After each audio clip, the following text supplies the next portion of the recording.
लगभग अरबों वर्ष पहले जब ब्रह्मा जी द्वारा ब्रह्मांड में पृथ्वी की स्थापना की गई थी और पृथ्वी को ही देवताओं का दूसरा घर बताया गया था, तब ये बात पूरे देवताओं के जगत में बड़ी तेजी से फैली।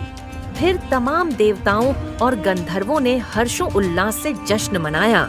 उस समय पूरा ब्रह्मांड खुशी और उल्लास में डूब चुका था, लेकिन वहीं ब्रह्मांड के एक कोने में कालिकेय नामक स्थान में उस समय के समस्त असुरों के राजा हिरण्याक्ष यह बात सुनकर घोर निराशा में डूब गया, क्योंकि वह देवताओं का कट्टर शत्रु था।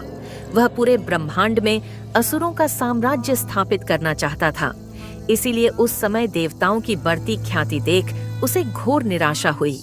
हिरण्याक्ष एक बेहद शक्तिशाली असुर था।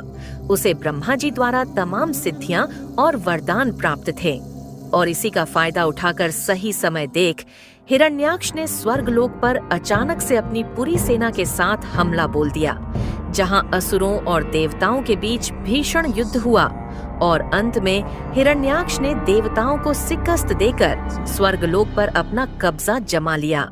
फिर देवता स्वर्गलोक से पलायन कर सीधे ब्रह्मलोक पहुंच गए और ब्रह्मा जी के सामने स्वर्गलोक वापस दिलाने के लिए विनती करने लगे। फिर ब्रह्मा जी ने देवताओं को पृथ्वी जाने को कहा और पृथ्वी में ही रहकर नए जीवन उत्पन्न करने की आज्ञा दी। इसके बाद सभी देवता पृथ्वी चले आए और सभी ने अपना अपना कार्य शुरू कर दिया। इसके बाद देवताओं के योगदान से पृथ्वी में हर जगह हरे भरे पेड़ पौधे जन्म लेने लगे। नए नए जीवों का भी जन्म हुआ। हर जगह नदियां बहने लगीं। समुद्र देव को भी पृथ्वी में एक बड़ा स्थान मिला और उस समय पृथ्वी देवताओं के देख रेख में फलने फूलने लगी थी, यहाँ तक कि पृथ्वी